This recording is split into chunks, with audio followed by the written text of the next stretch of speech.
তো শেষ পর্যন্ত নির্বাচন 17 মাসের মাথায় হলো।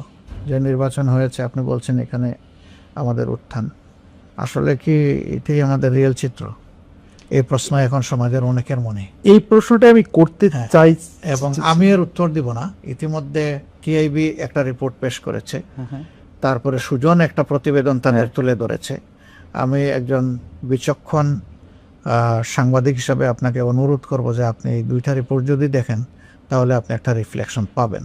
তবে আমাদের দেশে যেহেতু একটা সংস্কৃতি তৈরি হয়ে গিয়েছে, কথাগুলো আমি ইলেকশনের আগেই বলেছিলাম, জিতলে ইলেকশন ফেয়ার, হারলে এটা সূক্ষ্ম কারচুপি অথবা আপনার বড় কারচুপি, এটা বলা হতো। আমরা বলছিলাম যে ওই সংস্কৃতিটা আমরা চালু করতে চাই না।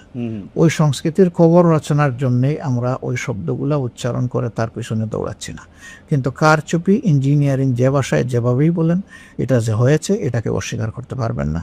আমি নিজে আমার এলাকায় তার সূক্ষ্মদর্শী, আমি সরাসরি দেখেছি। আমি যে নির্বাচনী এলাকায় আমাকে দেওয়া হয়েছিল সেখানে যেহেতু আমি দেখেছি, আর কোনো জায়গা দেখার আমার দরকার নাই। এখানে আমারও বিজয় ছিনিয়ে নেওয়ার জন্য একটা সেন্টারে হামলা চালানো হয়েছিল দখল করে নেওয়ার জন্য। আইনশৃঙ্খলা বাহিনী সদস্যরা যদি তাৎক্ষণিক হস্তক্ষেপ না করতো আমিও হারতাম, কারণ ওই একটা বিল্ডিংয়ে 26,000 ভোট, আমি জিতেছি 21,000 সামথিং ভোটের ব্যবধানে। তো ওই সেন্টারটা পুরা দখল করে আমাকে 10টা ভোট দিয়ে যদি সব নিয়ে যেত, হয়েছে বাংলাদেশের বহু জায়গায় চিত্র হয়েছে। ইলেকশন ইঞ্জিনিয়ারিং নিয়ে আপনি কোনো কথা বলবেন না, এবং আপনি আসলে ভোটের ফল হওয়ার পরে আপনি অভিনন্দন জানিয়েছেন। আপনি এই কথাগুলি আপনি একই রকম, আমি ওই যে ইতিবাচক ধারা রাজনীতিটা আপনি একই রকম কথা বলছেন, কিন্তু আমি একটা কথা আপনি অভয় দিলে জিজ্ঞেস করতেই চাই। আমি জিজ্ঞেস করতেই চাই যে যদি কেউ ইঞ্জিনিয়ারিংটা করে থাকে, এরা কারা আসলে? এরা কি ডক্টর ইউনূস সাহেব? এরা কি ভিতরে থাকা আপনাদের লোক, বিএনপির লোক, সেনাবাহিনী? তারা কারা আসলে? মানে if there is any engineering.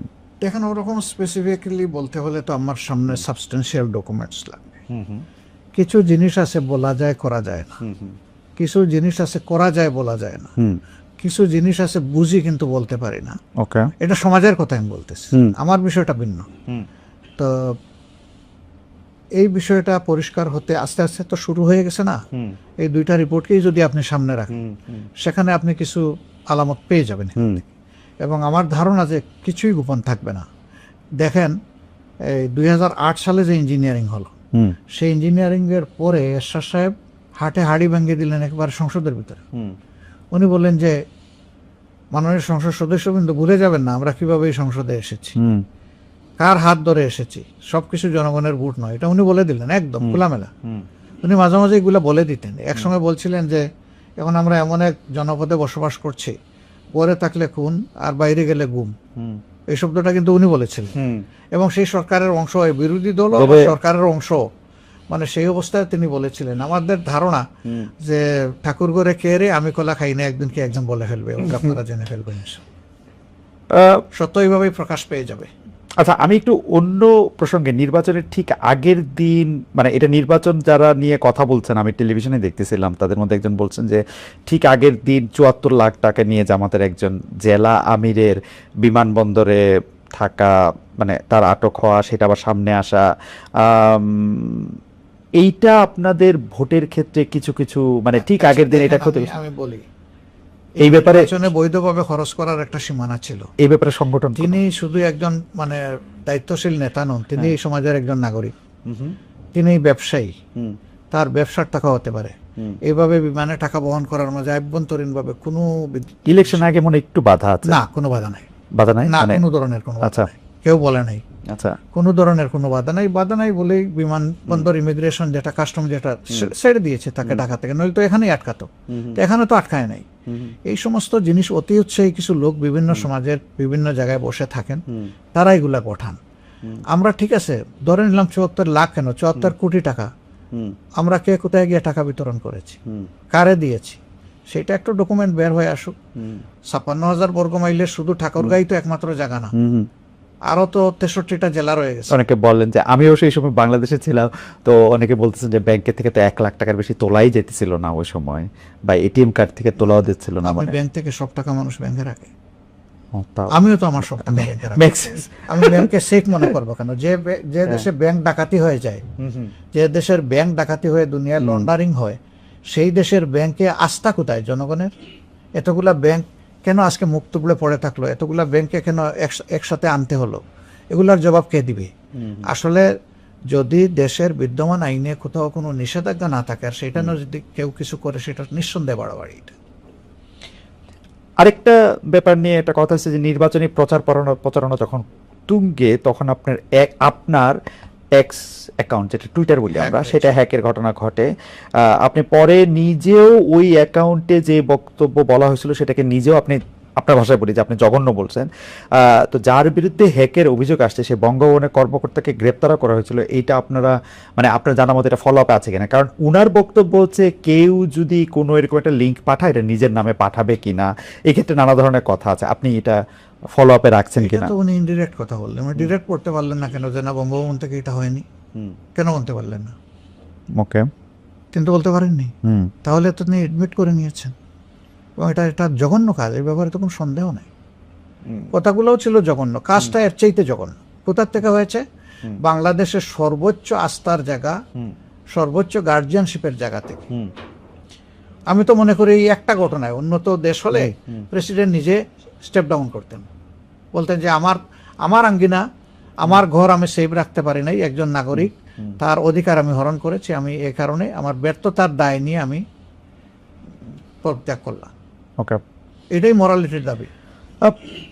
এখানে আমাকে আইন লড়াইয়ে যেতে হবে কেন? কিন্তু এটা কেমন জানি একটা যুক্তির কথা এরা বলে যে আমি কি আমার নিজের নামে করতাম কিনা, মানে আমি যদি এরকম একটা, উনি বলুক, উনি এলে কে করেছে, ওখান থেকে কিভাবে আসছে উনি বলুক, এক্সপ্লেনেশন তো উনাকে দিতে হবে। ওকে, আপনার বেশ কয়েক মাস আগে আপনি কর্মরত নারীদের কর্মঘণ্টা বিষয়ে আপনার একটা বক্তব্য ছিল। নির্বাচনের কিছুদিন আগে আল জাজিরায় যে আপনি সাক্ষাৎকার দিলেন সেখানে আপনি একটা স্পষ্ট করেছেন যে জামায়াতের প্রধান হিসেবে নারীদের আসার কোনো সুযোগ নেই। আমরা এটাকে ধরে নিয়েছি যে আপনি এটা মিন করছেন যে দেশের প্রধান হিসাবে আসলে নারীদের আসার সুযোগটা সীমিত। এখন একটা প্রশ্ন, এই প্রশ্নটা আসলে দুইটা পার্ট। একটা প্রশ্ন হচ্ছে বেগম জিয়ার নেতৃত্বে জামায়াত আসলে ক্যাবিনেটে ছিল ভালো মতো।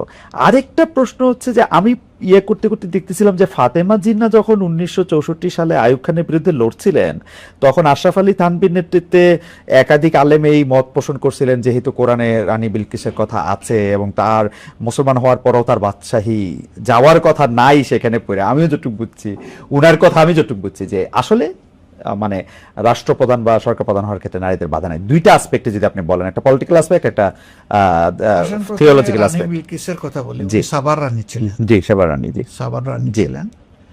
ওনাকে মূলত কল করেছিলেন সুলেমান, জি। তো উনি তার দরবারে আসলেন, আসার পরে রাজপ্রাসাদে দাওয়াত গ্রহণ করলেন, গেলেন। তারপরে তার মানে রানীগিরি ছিল না, এটার কোরআনে নাই, এই পর্যন্ত কিন্তু চ্যাপ্টারটা ক্লোজ, সূরা আমল, এবং এইটার কোনো অথেন্টিক হিস্ট্রিও নাই আমাদের সামনে, আমাদের কাছে নাই, পর্যায়ে কি হয়েছে না। রাইট, সুতরাং সেটাকে আমরা রেফারেন্স আকারে এখানে নিতে পারছি না। ওকে। আর তিনি ছিলেন মূলত অগ্নিপূজক।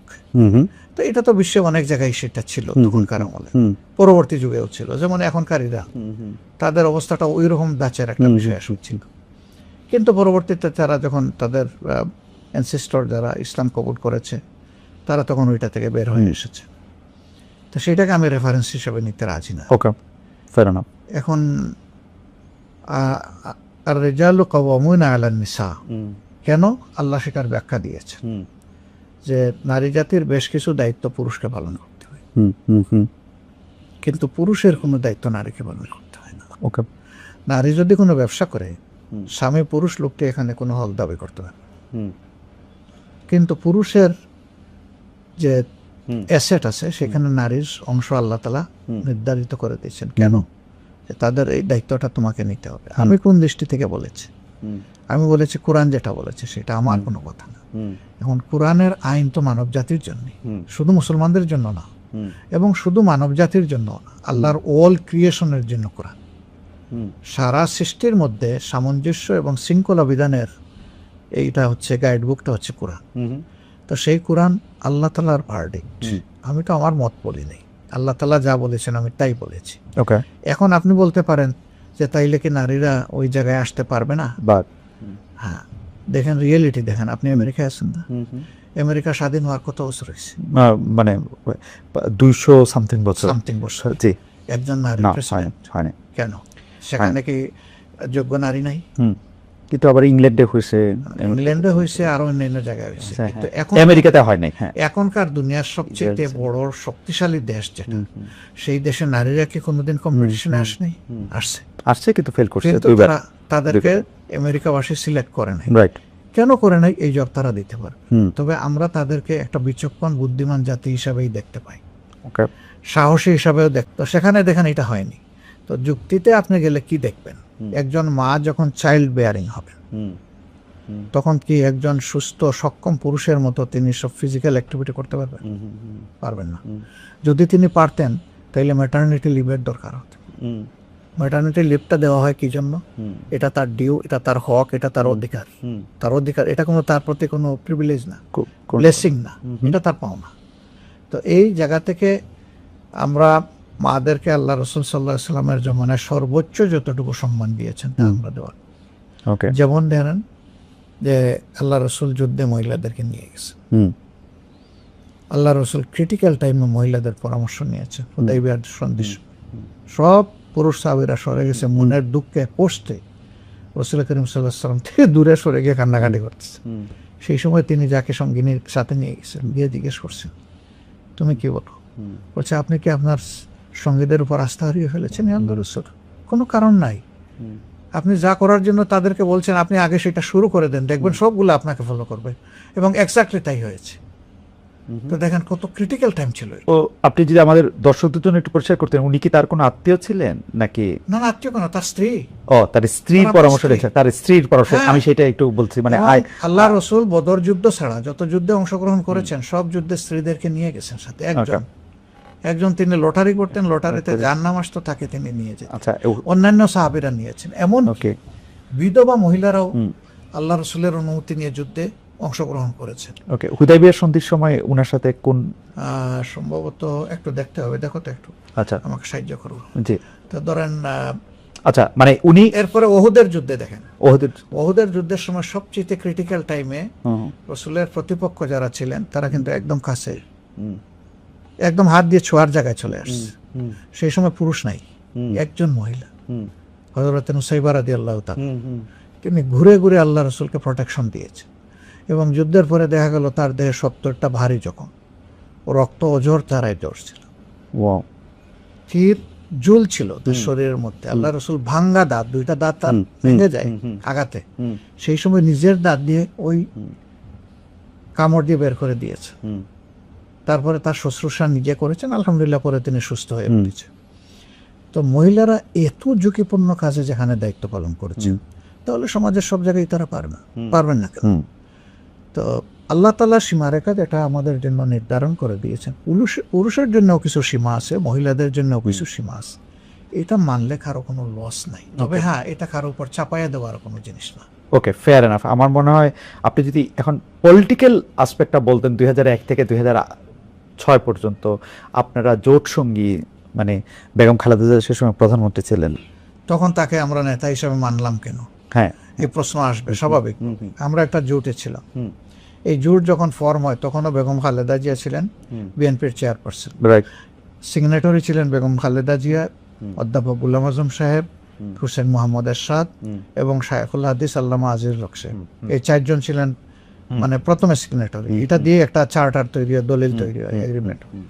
সেই এগ্রিমেন্টে ছিল যে আমরা আন্দোলন করবো একসাথে, নির্বাচন করবো একসাথে, বিজয় লাভ করলে সরকারও গঠন করবো একসাথে। তো সেই সরকারে আমরা মাত্র 2 জন লোককে মন্ত্রী হিসেবে পেয়েছিলাম। আমাদের তৎকালীন আমির জনাব মতিউর রহমান নিজামী, মৌলানা মতিউর রহমান নিজামী সাহেব এবং আলী হাসান মুজাহিদ সাহেব, আল্লাহ তাদের শহীদ হিসেবে কবুল করুন। তারা 2 জন সেখানে অংশগ্রহণ করেছিলেন। নিজামী সাহেব 2.5 বছর ছিলেন প্রথমে এগ্রিকালচারে, এরপরের অংশটা 3.25 বছর ছিলেন তিনি ইন্ডাস্ট্রিতে, মিনিস্ট্রি অফ ইন্ডাস্ট্রি। তো আর মুজাহিদ সাহেব অলথ্রো ছিলেন সোশ্যাল ওয়েলফেয়ার। আমাদের এখানে করার কিছু ছিল না, আমরা পারতাম এই সরকারে অংশ না নিয়ে, কিন্তু আন্দোলন তো একসাথে করেছে। কেন আমরা আন্দোলন একসাথে করেছি? সবার জন্য একটা কমন প্রবলেম ছিল। তখনও শেখ হাসিনার সরকারটা কিন্তু এবার যে শেপ নিল সেই শেপে চলে গেছিল। তো ওইটা থেকে দেশকে বের করে আনার জন্য সবাই ঐক্যবদ্ধ হয়েছে। কজ কমন হওয়ার কারণে